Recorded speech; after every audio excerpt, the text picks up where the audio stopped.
Akkasuma hordoftoota keenya kun ogaa arraantan akkasitti egaa kun ogaa jala jennee Nasruudhaa wajjin viidiyoo akkasitti kaameeraa irra keenya arraantan kun baafnee finnee nama fuudhees ka waa hundaa addaan baafannee maaliif duraan haalaan nama biraallee komannee araba irrallee gallee jirra maaliif ka biyyi yurtan biyya arabaatii mire arabaan nu jalaa fuudhee malee Oromoon hin fuutu jenneeti akka malee gattine kun ogaa ammaan tana akka Oromoon teenya fuutes mirkanootee jirti waa hundaa agarree jirra amma maaliif Nasrumaa fi waan hin dhaamu waa takka dhaamsuu fedhe maaliif fakkeenyaaf dhugaadhaa dhiira tana wanni mudanne jirtu dhala waan hin ta'in kanumaafuu maaliif Nasruu keenya wanni si gaafachuu fedhu hordofa keenya mee wanni gaafatu.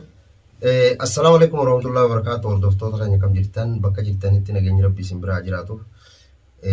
Jidduu tanallee gaan kaameraa fi kana waan akkanaa keessan jiru ammoo ragaa qabatamaa argannee jiru san kaas baafne san isinitti agarsiisumaaf kaameraa kana kaayyannee akkuma magaa viidiyoo gartee nu cinatti sargaa turtan jalqaba irratti isinii gallakkise kana viidiyoo jalqaba irraa isinii kaaye kana bakki nuti gallu lafa rakkoodha rakkoo kana keessa ganta keessa jechuun kaameraan hin jiru lafa shaaraadha yeroo manarraa baane rakkoo keessa deddeeman kana kaameraan waan hin jirreef lafa gartee karaa guddaa irratti ba'uudhaan dhiyaatu lafa akkasii akkaataa itti harkachuu dandeenyu kaameraan naannoo teenya kana jirullee naannoon isaan taphatanii fi kaameraan bakki biraa waladdaa bakka sanillee hangaan jala deemee naannoo sanitti hin argamne shaaraa immoo isaan irra bahanii san ganda keenyarraa bakka ganti keenya bakka biraatti hin ba'u bakka san dhayinee isaanii isaa harka qabatee deemuu ni jiru isinuu agartanii kaameraa san guyyaa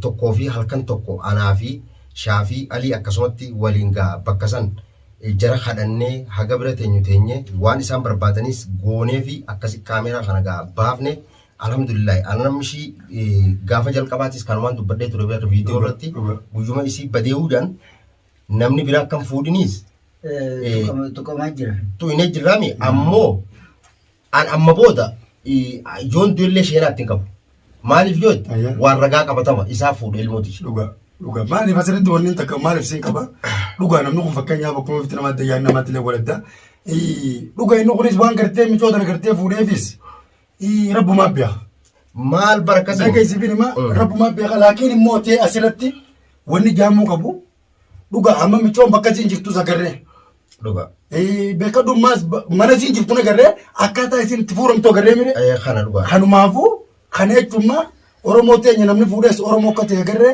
ammaan wanni siimuu fedhe maal Nasruu keenya dhugaadha akkuma siin jetti dhiira wanni mudanne jirtu dhala maleedhaan siin jee laakiin ta'e haadha mana keetii san gartee dirqama tasgabbeessitee ilmoon na bira jirti qophaan qabaa nama gartee fuudhees jirtee isi tana tasgabbeessuun sirraa dirqama maaliif ilmoon jechuu gisee ilmoon kaatee nama jalaa fuudhee abaluu fuudhee isiin takka akka ibifee tokko taati.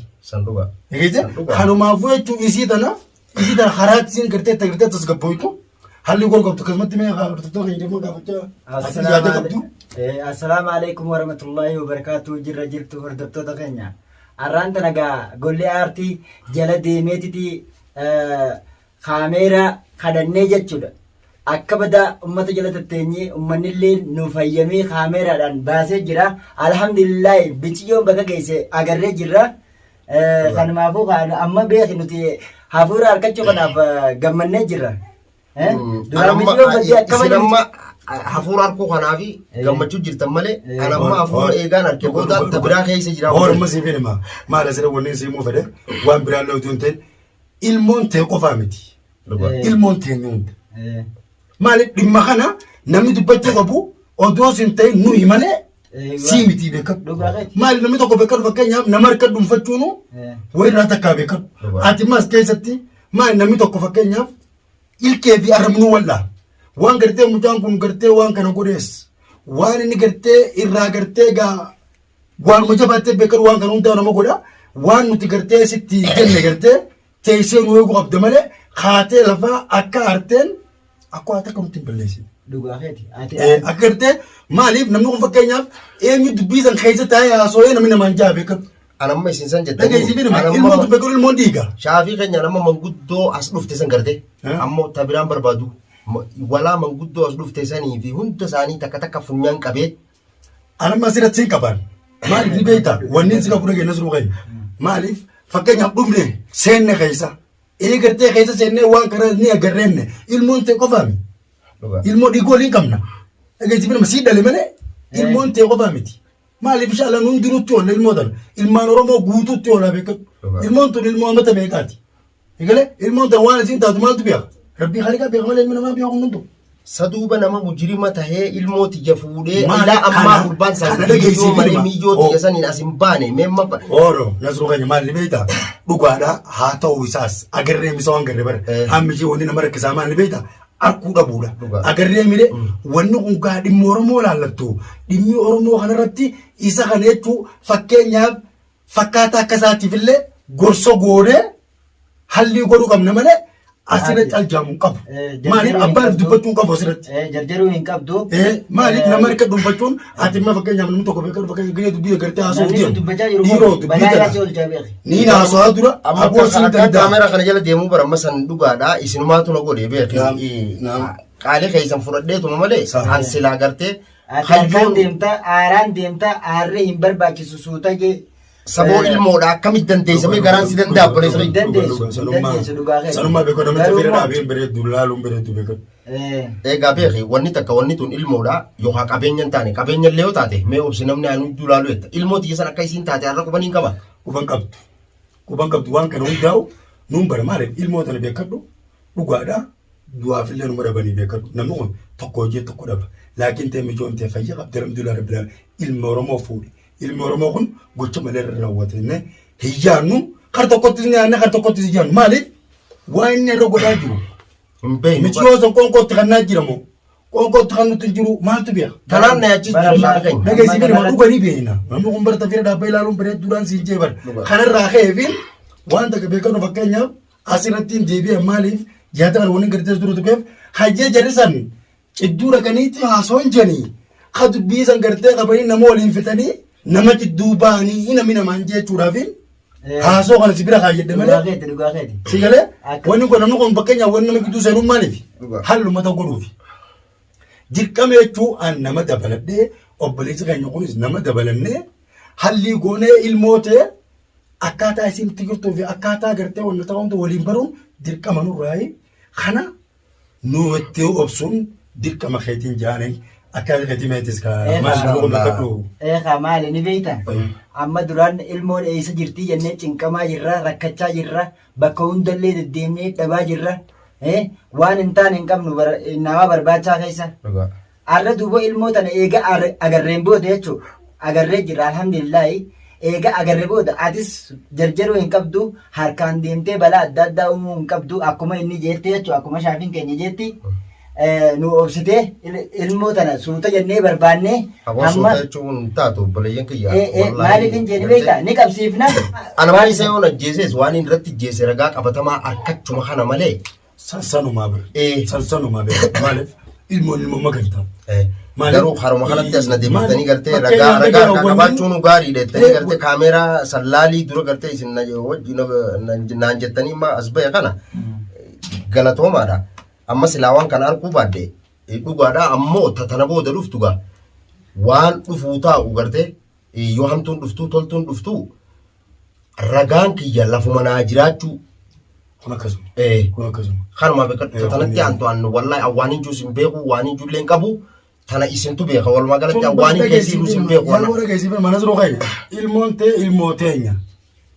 Ati hidhalte malee barsiimeetiin jira beekadhu ati hidhalte malee ilmoo tana.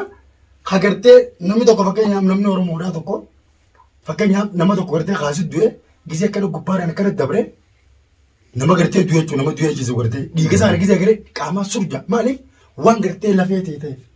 Dhugaa. Dhageessifin hima maaliif namni kun kanarratti jechuun namni lammii fiitii na doonne san dhugaadha. Laakiin ta'e kanarratti wanni si bira kaadhu waan mangatana akka gartee hangamtu gartee hallii goonuu akka gartee akka hin darbine nama maqaallee wal balleessuun fokkottuudha ilmoo ta'e nu jala deemee nu baafataa akka inni godhee waan itti irra fuudhee fakkeenyaaf gaa dhugaadhaa isinillee haasawaa asirratti haasoftanii jirtanii haasawni isin haasoftan dhugaa anilleen dhugaa guyyaan kana gartee sabaati gartee rakkamu jirtutti si bira dhufe kanarratti hin dhageessifin hima jaartisaa jiraachuun dhageesse kan waa tana akkas godheefi sanuma waa tabiraati akkas godhe lakki sanuma sababni amma beeka dhugaawwan kana isinis keessa hubannoo waan qabdan dhuga tana ali quba qaba jaartii isaa tana gartee kana dura itti roorrisuu ture naafi isin tun ganda biyya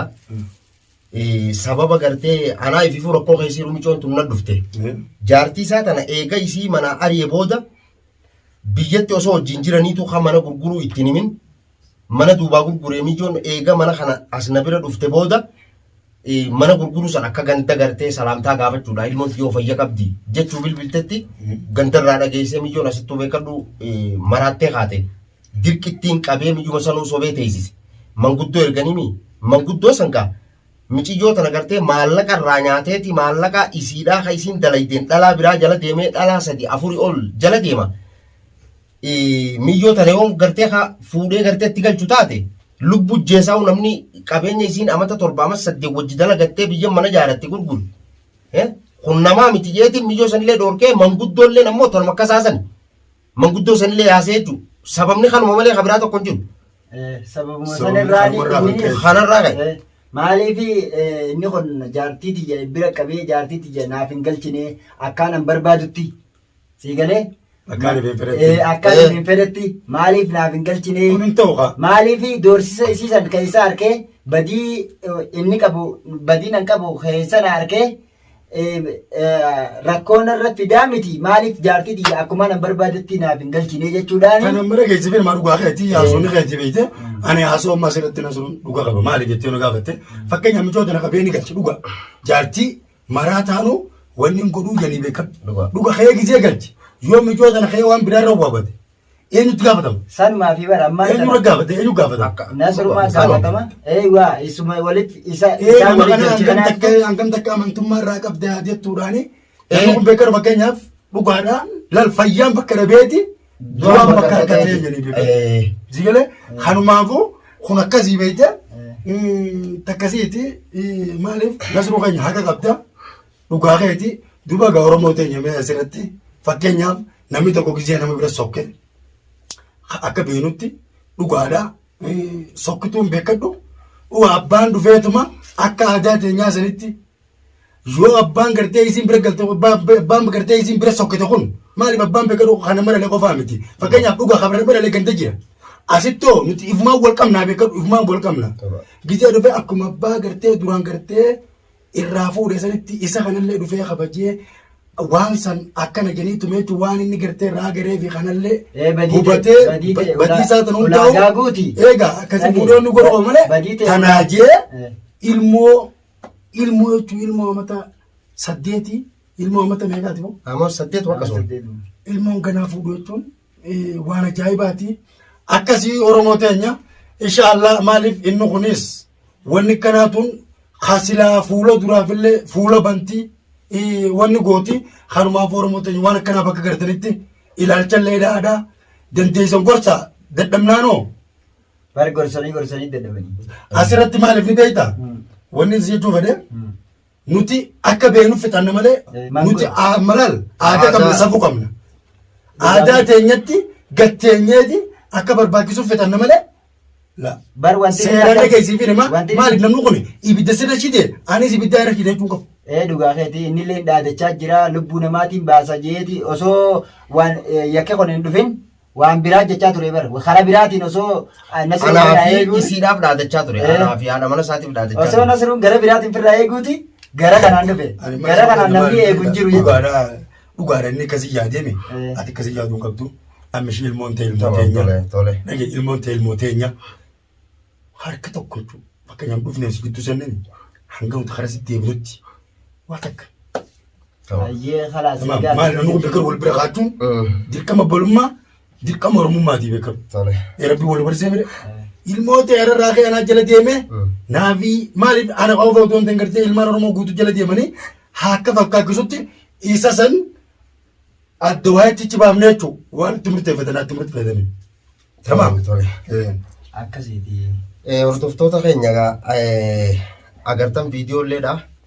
Akkuma isinillee kommentii irratti guyyaa jalqabaa san jettan ansan booda moobaayila irraa kuban qabu isaa fuudhe akkuma isin jettan isumaaf fuudhe anillee jalqaballee akkasumaan jee leencibbaa darbatee wallaaluu jeni inshaallah gaa waan itti aanu tatanatti aantu ilmoon tiyya bakki isiin jirtu eenyu bira akka jirtu agarre isinillee agartanii tatanatti aantu waliin agarra waa gama kiyyaan rakkoon dhuftee gama isaatiin rakkoon dhuftee rakkoon oolte lakkii fayyaan jiraatte yoo rabbi jigaa viidiyoo itti aantu walitti deebina viidiyoo illee hedduu isin maruun barbaadu Shaafii fi Aliifaa hordofuu dandeessa waan irra jiru akkasumatti haadha mana kiyyaa yoo dandeesse isiilleen mashkuula keessa jirti mataan jeeqamee jira isiilleen akkasumatti yoo isin waa isin maxxansite malee awwaallee isin maxxansuun dhaqqabu yoo rabbi jigaa rabbi waliin nu haa deebisu nagaatti.